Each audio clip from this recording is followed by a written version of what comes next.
مفتی صاحب آپ نے وزیر اعظم کی تعریف کی فلسطین پر بات کرنے پر، جبکہ انہوں نے 1967 کے مطابق تقسیم پر بات کی اور 2 ریاستی حل پیش کیا، جس میں ریاست فلسطین کے ساتھ ناجائز ریاست اسرائیل کو تسلیم کرنا پڑ رہا ہے۔ جو وزیر اعظم نے بات کی ہے نا، وہ فلسطینیوں کا مطالبہ ہے، سمجھ رہے ہو؟ تو مدعی سس گواہ چس بننے کی کوشش نہ کرو۔ اگر یہ اس طرح سے حل ہو جاتا ہے، ان پہ ظلم رک جائے گا اور ان کو بھی ایک آزاد ریاست مل جائے گی، تو یہ تو پہلے فیصلہ ہو چکا تھا۔ تو یہ some thing is better than nothing. ابھی جو حالات چل رہے ہیں، اچھا جو لوگ مشورے دے رہے ہوتے ہیں نا، ان کے بچوں پہ بھوک اور افلاس آئے، پھر ہم پوچھیں گے کہ اب آپ مشورہ دو، آپ کا کیا خیال ہے؟ وہ کہیں گے جس طرح سے جوڑ توڑ کر کے بھائی یہ ظلم ختم ہو، ہم راضی ہیں۔ تو دوسروں پہ جو گزر رہی ہے نا، ان کے حقائق کو، گراؤنڈ ریئلٹی کو سامنے رکھ کر فیصلہ کرو۔ اور اسرائیل کبھی بھی اس حل پہ نہیں آئے گا، کیونکہ اس میں اسرائیل کو نقصان ہے۔ تو اسرائیل یہ اس حل جو ہے نا، جو 1967 سے پہلے کا جو اسرائیل تھا، وہاں تک چلا جائے، اسرائیل اس کو نہیں مان رہا ہے۔ تو آپ وہ باتیں کر رہے ہو جو یعنی جو عملی طور پر ممکن ہی نہیں ہے۔ تو اس لیے وہ بات کرو جو فلسطینیوں کے حق میں ہو۔ دیکھو میں آپ کو ایک بات بتاؤں، ابھی اس پاکستان میں سیاسی اکھاڑ پچھاڑ چل رہی ہے۔ جیسے جب عمران خان کوئی اچھا کام کرتا تھا، مخالفین نے کیڑے ہی نکالنے تھے کہ نہیں نکالنے تھے؟ ہر اچھے کام کو گھما پھرا کے غلط قرار دینا تھا۔ تو ہم نے ہمت کی، ہم نے عمران خان کے اچھے کام کی تعریف کی۔ تو اب یہ کام موجودہ حکومت کے ساتھ ہو رہا ہے۔ موجودہ حکومت سے ہمارے بھی درجنوں اختلافات ہیں، لیکن اگر کوئی اچھا کام کرے تو ہمارے پی ٹی آئی کے جو دوست ہیں وہ بیٹھے ہوئے ہیں توپے لے کے۔ میں کہتا ہوں یہی تقریر عمران خان کرتا تو واہ واہ ہو جاتی، بلے بلے دیکھو کیا زبردست جاندار تقریر کر کے آیا ہے۔ تو مجھے یہ ایسا لگ رہا ہے کہ یہ ذاتی بغض اور ذاتی انا کا کچھ مسئلہ زیادہ بنا ہوا ہے۔ تو میرے بھائی ہم لوگ نیوٹرل ہی رہیں تو اچھا ہے۔ میں تو یہ بات کر رہا تھا بھائی، ہم نے ہماری پالیسی ہے کہ کوئی بھی اچھا کام کرے گا ہم اس کی اپریشیٹ کریں گے۔ تو جب عمران خان نے کیا تھا ہم نے سلوٹ کیا، شہباز شریف نے کیا تو ہم اس کو بھی سلوٹ کر رہے ہیں۔ تو اس نے اچھی بات کی۔ اب اس پہ کچھ لوگ اعتراضات کر رہے ہیں، یہ تو اسرائیل کو اسرائیل کو تسلیم نہیں کر رہے۔ فلسطین کی باقاعدہ ایک پاورفل ریاست جس میں بیت المقدس کس کے ہاتھ میں ہوگا؟ فلسطین کے۔ تبھی اسرائیل اس سجیشن پہ قطعاً راضی نہیں ہے۔ وہ جو حل پیش کر رہا ہے، وہ اس حل میں تو یہ ہے کہ بالکل فلسطینیوں کو نہتا کر دیا جائے۔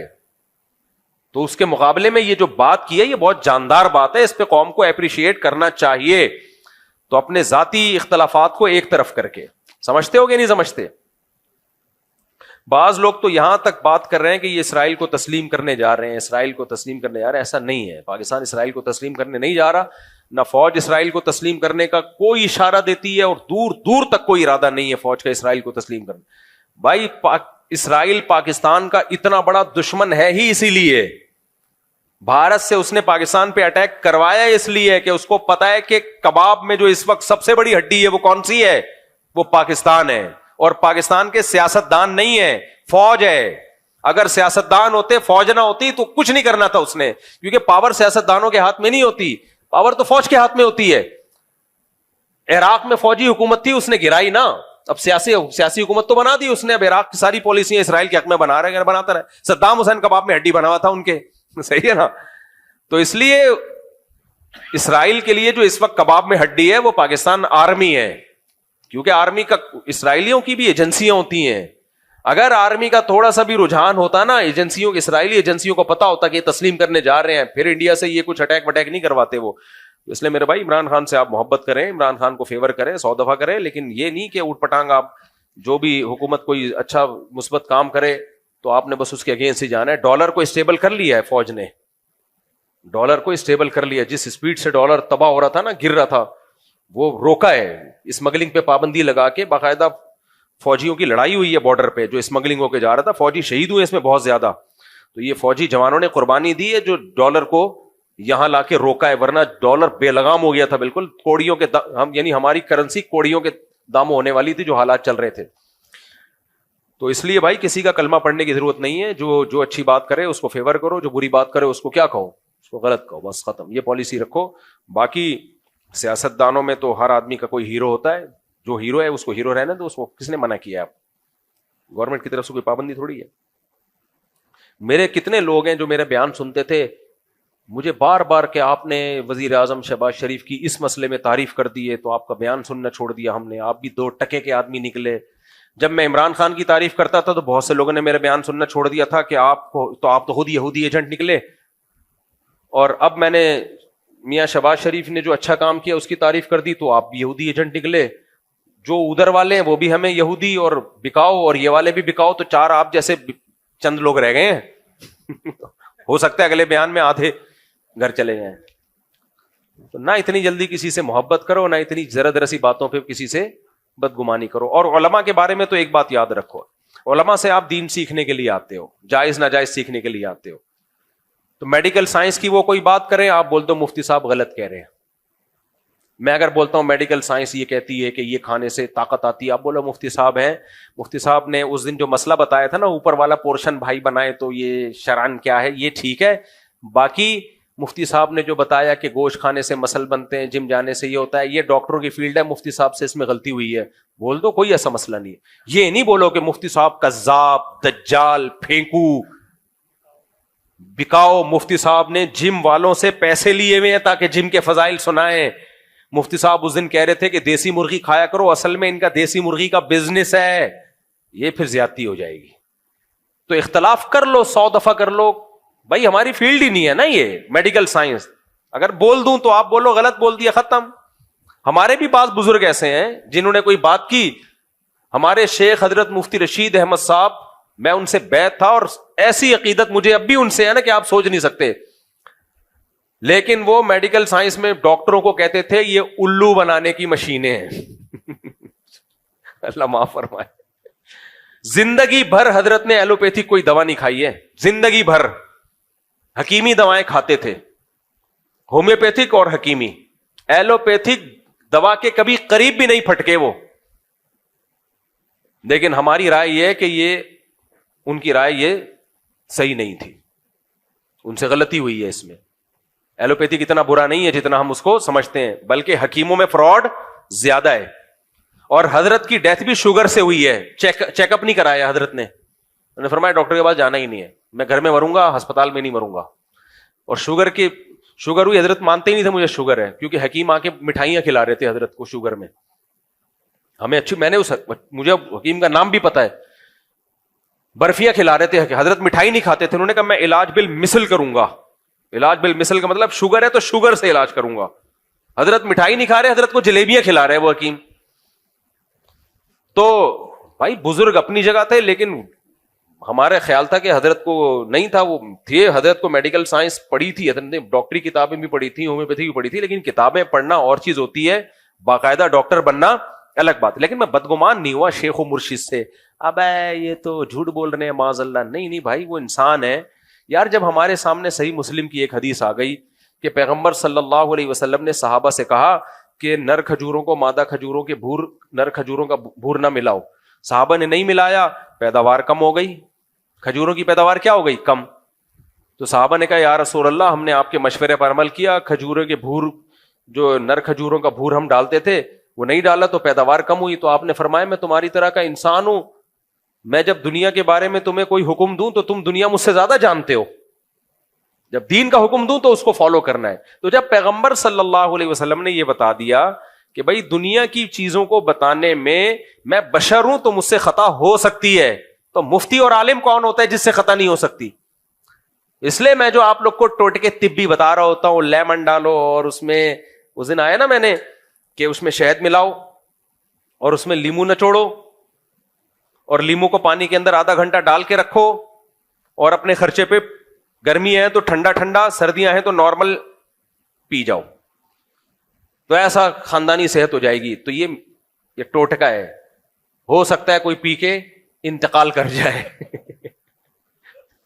سمجھ رہے ہو, یا اس کو ایسیڈیٹی ہو, تیزاب ہو, پتہ چلا وہ السر اس کا کینسر میں تبدیل ہو گیا, کیونکہ لیمن تو السر میں نقصان دیتا ہے. تو ایسے موقع پہ یہ نہیں بولو مفتی صاحب قاتل ہے, جھوٹا ہے, اس کے کسی درس قرآن کی کوئی حیثیت نہیں ہے. دنیا یہی بولے گی بھائی مفتی صاحب نے ایک اپنے تجربہ بتا دیا, آپ ڈاکٹر سے پوچھ لیتے, حکیم سے پوچھ لیتے, اگر وہ بتا دیتا کر لیتے, نہیں کرتا نہیں کرتے, تو مفتی صاحب کوئی حکیم تھوڑی ہے. یہی بیلنس بات یہی ہوتی ہے نا, عمل کرنا ہے کر لو, نہیں کرنا ہے نہیں کرو. تو اسی طرح سیاست میں بھی جب میں کوئی بات کر رہا ہوں تو اس میں سیاسی بات ہے بھائی, اس میں ایک رائے ہے, آپ مان لیں مان لو, نہیں ماننا تو اس کا درس قرآن یا فتوے کے غلط ہونے سے تعلق تھوڑی ہے. ایک صاحب نے حضرت مفتی تقی صاحب کے بارے میں کہا کہ انہوں نے سندھ کے گورنر کی تعریف کی ہے. حضرت مفتی تقی صاحب نے گورنر سندھ کامران ٹیسوری کے بارے میں کہہ دیا کہ حضرت عمر کی سنت کو زندہ کیا ہے نا, وہ راتوں کو جاگتا ہے. اب ہو سکتا ہے دن میں سارا دن سوتا رہتا ہو,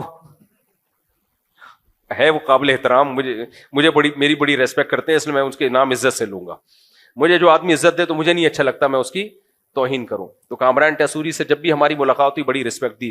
اب اچھے ہیں برے ہیں یہ ایک الگ بحث ہے, ماضی کیا تھا اللہ عالم, لیکن کام اس نے کراچی کے لیے بہت کیے, اس کا میں گواہ ہوں. کام واقعی اس نے کراچی کے لیے بہت کیے ہیں کامران ٹیسوری نے, اس کا میں چشمدید گواہ ہوں.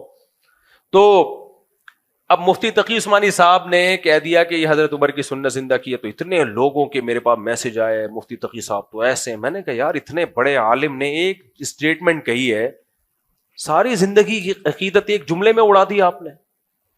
کوئی کہہ رہا ہے بکے ہوئے ہیں, کوئی کہہ رہا ہے حکومتی وہ ہیں, کوئی کیا کہہ رہے ہیں. یہ تو ہماری قوم کا مینٹیلٹی ہے. آپ زیادہ زیادہ بولتے ہیں بھائی مفتی تقی صاحب کے علم اور تقوی کو سلام, لیکن اس جملے سے ہم اتفاق نہیں کرتے, ہماری نظر میں وہ بندہ ٹھیک نہیں ہے. تو بس اتنا کافی ہے.